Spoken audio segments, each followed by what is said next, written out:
Habla un poco de español o lo que sea. Sigue viendo a continuación. In other words, my Spanish client does not speak much English, so I speak Spanish to her. And when I was saying papader means to blink.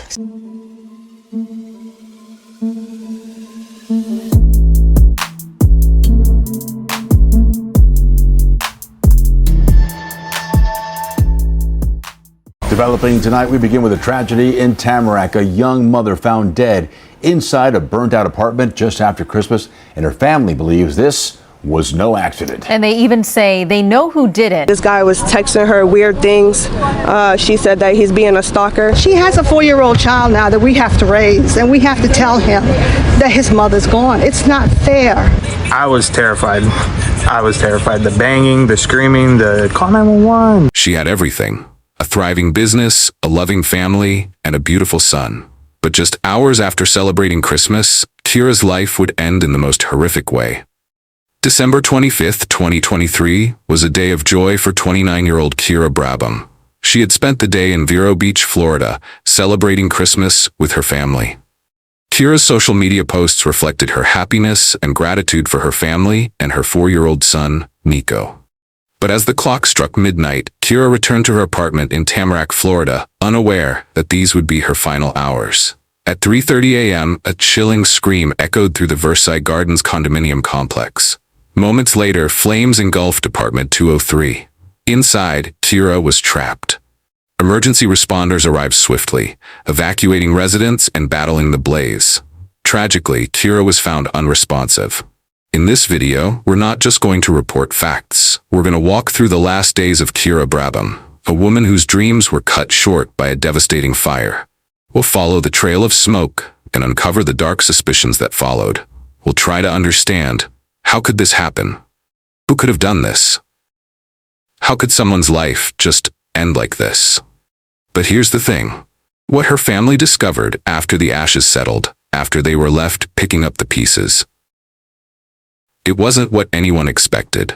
It wasn't just about the fire. It was about something else entirely. Something that'll send chills down your spine. And trust me, you won't believe the twist this story takes. Stick around, you don't want to miss this. Welcome to Mind Twist True Crime Stories, where all our stories are based on true crimes. Kindly support us by subscribing to this channel and turn on the notification bell icon so you won't miss any of our newest stories. This story takes us to Tamarac, Florida. It is a vibrant suburban city in Broward County, known for its family-friendly neighborhoods, lush parks, and quality schools. Residents enjoy the convenience of being close to major hubs like Fort Lauderdale and Miami, while still experiencing a tight-knit community feel. According to recent FBI data, Tamarac's crime rate is below the national average, with property crimes slightly more common than violent offenses, making it one of the safer cities in the region. This blend of modern amenities, strong community spirit, and relative safety helps explain why so many people choose to call Tamarac home. Keera Brabham was the kind of person you just couldn't forget. She had this energy, this drive that made people believe in her. She loved traveling, fishing, and partying with friends. A mother, a daughter, a businesswoman. She worked hard, built something from nothing, and then, just like that, she was gone. But who was Keera Brabham before all of this? Before the headlines, before the tragedy? She was born in Mount Vernon, New York in 1994, the youngest of 3 kids, the baby of the family. In 1997, her parents, Curtis and Juliet, packed up and moved to Vero Beach, Florida to take care of their aging relatives. A small town, slower pace, a fresh start. Even as a kid, Keera stood out. She wasn't just smart, she was gifted. Highlands Elementary, Oslo Middle School, then Vero Beach Charter High, where she was already earning college credits. She had big dreams, and she wasn't waiting for permission to chase them. At first, she thought nursing was her calling. She enrolled at Florida A&M, later transferred to Tallahassee Community College, and got her associate's degree. But something didn't feel right. She wasn't passionate about it. What was she passionate about? Beauty. Self-care. Making people feel confident in their own skin. So she made a bold move. She went back home, started doing facials, waxing, lash extensions right out of her parents' house. And just like that, Shaded Aesthetics was born. Keera didn't just run a beauty business. She built a brand, a space where women of all backgrounds could feel welcome. She took pride in that. It's called shaded aesthetics because all shades, all colors, all nationalities, you're gonna get laid and slay, okay? She joked with her clients and made them feel at home. It wasn't just about beauty, it was about confidence. And when she became a mother in 2019, everything shifted. Her son, Nico, became her whole world. She worked twice as hard, grinding late nights, saving up, and planning for the future. She wasn't just building for herself anymore. She was building for him. By 2023, things were finally coming together. She had her own salon space in Sunrise, Florida.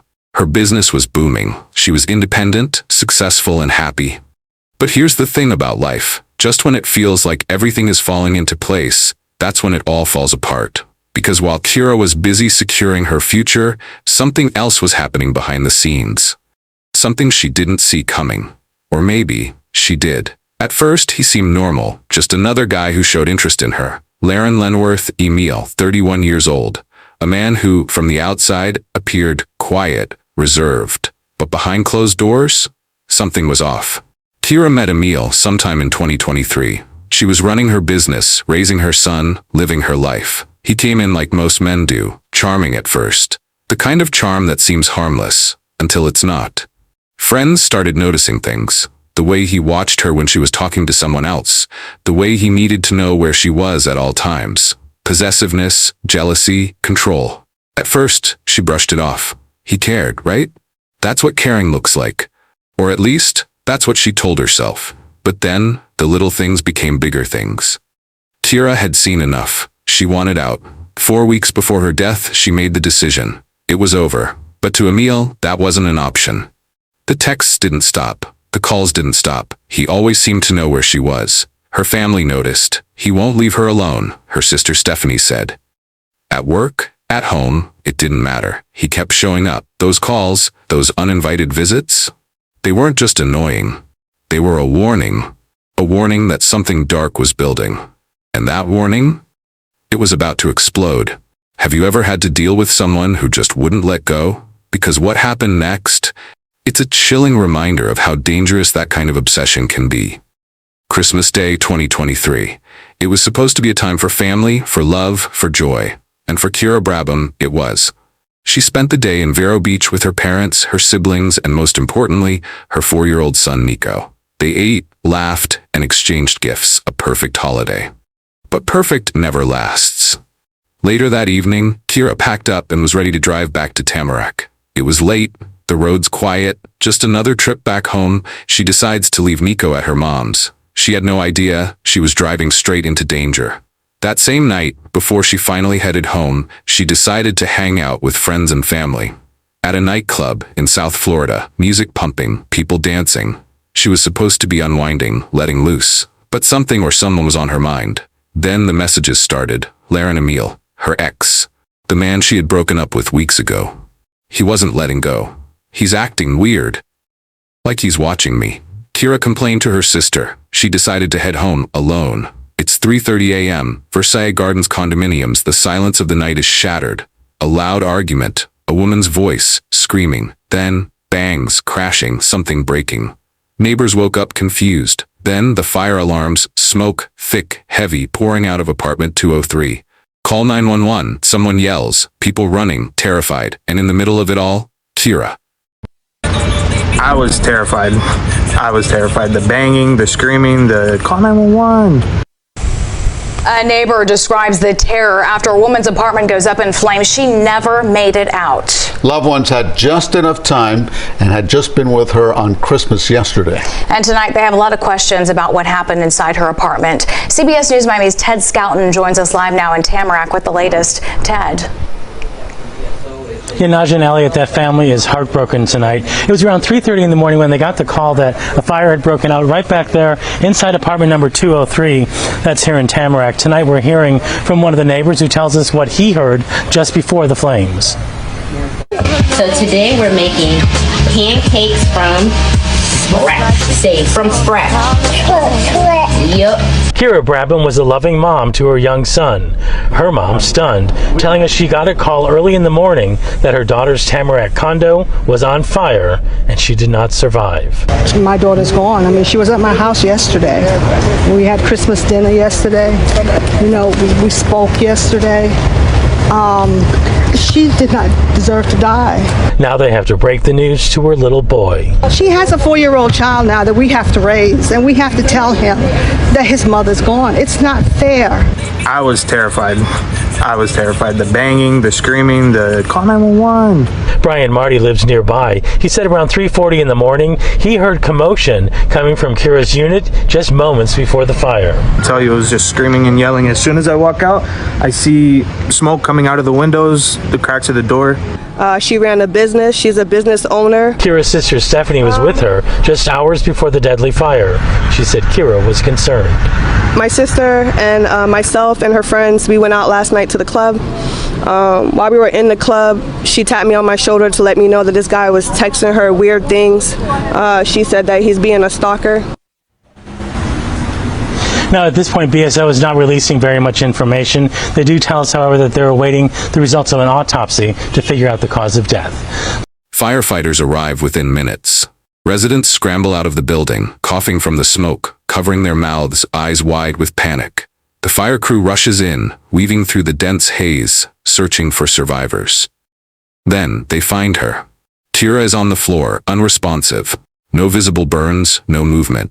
She's quickly lifted onto a stretcher, her body limp as paramedics race to get her out. Every second counts. She's rushed to the hospital, but before doctors can even begin life-saving measures, they make the call. Keera Brabham is gone. Back at the apartment complex, the fire is finally under control. But something doesn't sit right. The fire was contained to only one unit, Keera's.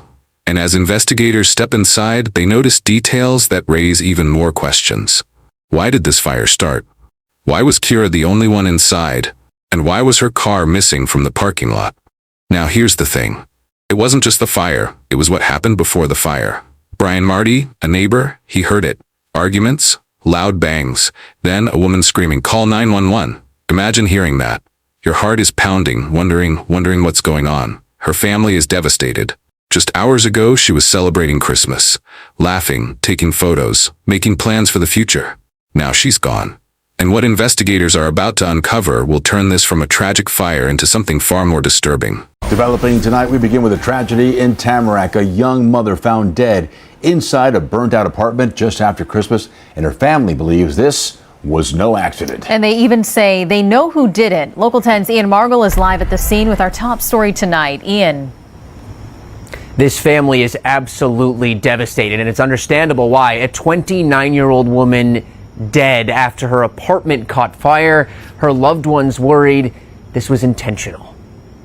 Evacuate! Knock on other people's door! Frantic moments overnight in this Tamarac neighborhood as smoke poured out of an apartment building. There's somebody inside, see? There's somebody inside! Fire crews rushed to the scene on the 7900 block of South Colony Circle around 3:30 a.m. and got the flames under control. But unfortunately, one woman was found inside and would not survive. She was a very loving mother, very outgoing. She liked to be with her friends, have a good time. She loved her family. She loved her parents. Family members tell us the victim is 29-year-old Keera Brabham. Say from scratch. Yep. This is her with her son in a video she posted to social media.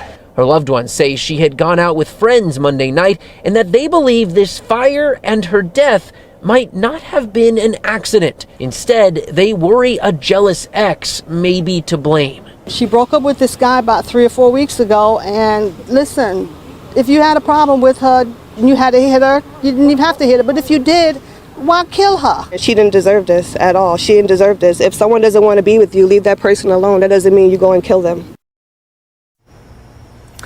Tonight, several other apartments in this building are uninhabitable. The people that live there cannot be here this evening because of either smoke or water damage from firefighters battling those flames early this morning. BSO has not released much information about this so far, but we do know the medical examiner will make the final determination on how she died. Okay, so the fire's out and Keera's gone. But her family, they knew. They knew something wasn't right. It wasn't just a gut feeling. It was a mother's intuition, a sister's dread. Laren. He was the one. They said it right away. No hesitation. He wouldn't leave her alone, they told the cops. Stalking, calling, showing up. They'd seen it, felt it. Her mother, Keera Brabham, was devastated. But through the grief, one thing was clear. This wasn't an accident. She didn't deserve this. She had a son to raise. Someone did this to her. Her sister, Stephanie, didn't hesitate.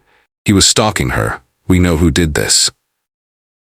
Laren Emile, the ex-boyfriend who wouldn't take no for an answer. And the cops, they had to listen. They had to investigate. It wasn't just the fire, it was the lead the family handed them on a silver platter. They started digging. Looking for anything. Any sign of foul play, any connection to Laren. Then there was the car. Keera's car was missing from the compound, like it never existed. What do you think that meant?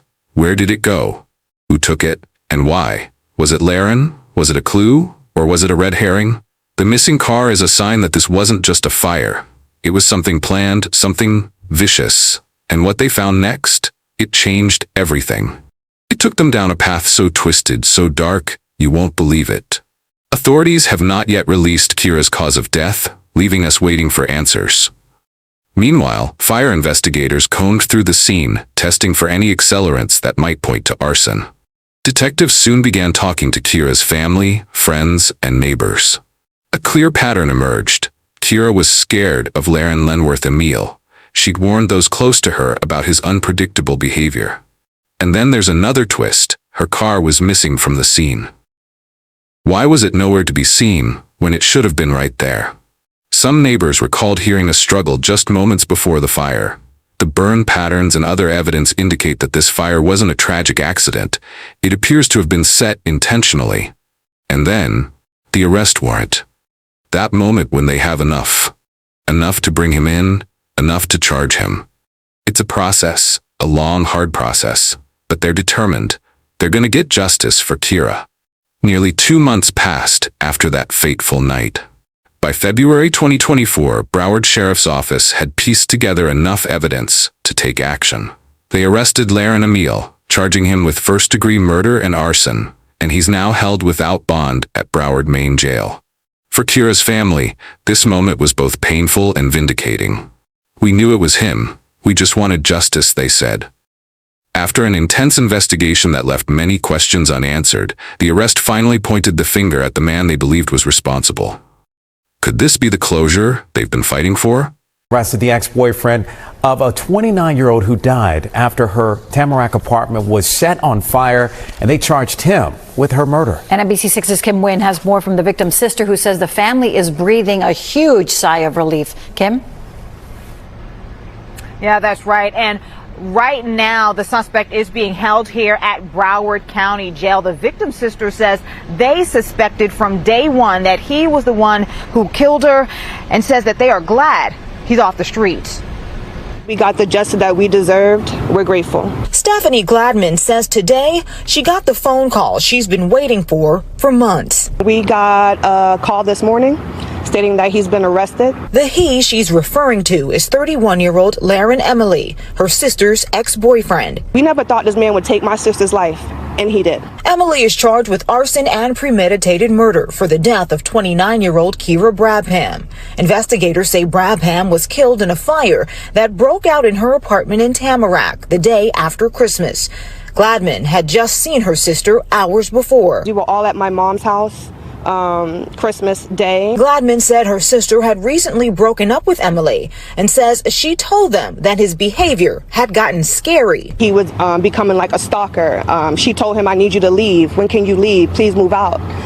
He finally moved out, but it looks like he kept a key, and that's how he was able to get in the apartment and attack her. She says the family always suspected that he killed her, and says the past few months before the arrest have been painful. But it's just frustrating, you know, knowing that my sister was 6 feet under, and this guy is just out doing what he pleases. Gladman describes her sister as fun and says she worked hard to provide for her 4-year-old son. My sister would light up the room.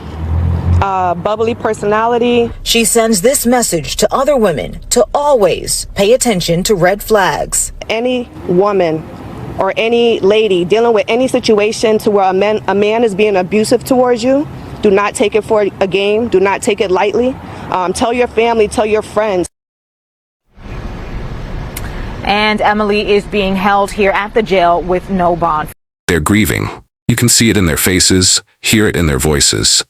The pain, it's raw. They're remembering Keera, the laughter, the dreams, the plans that will never happen.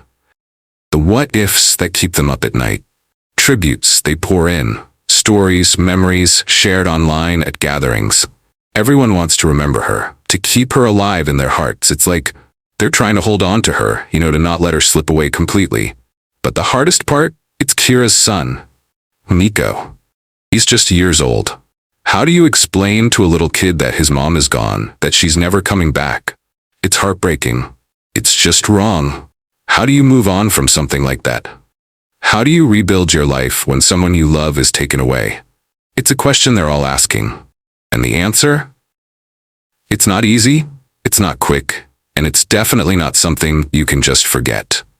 In many cases, more than half of female homicide victims are killed by a current or former partner, a fact that turns personal pain into a broader warning for us all. This tragic story isn't just about one woman, though. It's about all the women. All the people trapped in relationships that are wrong, that are dangerous. We need to talk about domestic violence. We need to see the signs. We need to stop pretending it's someone else's problem. If you or someone you know is in trouble, there's help. The National Domestic Violence Hotline. The numbers are on the description. Don't wait. Don't think you can handle it alone. Reach out, please. Like and share this video. Tell someone. Start a conversation. Because the more we talk about this, the more we understand, the more we can do to stop it. We need to support each other. Leave a comment. Tell us what you think. Tell us how you feel. Because your voice matters. Your story matters. And together, we can make a difference. If you're drawn to true crime stories that reveal real struggles and fight for justice, subscribe now to this channel and turn on the notification bell. So be the first to know when we bring you another true crime story. And check out our other videos. There's more to see, more to learn. Thank you for watching till the end, and until next time, stay safe.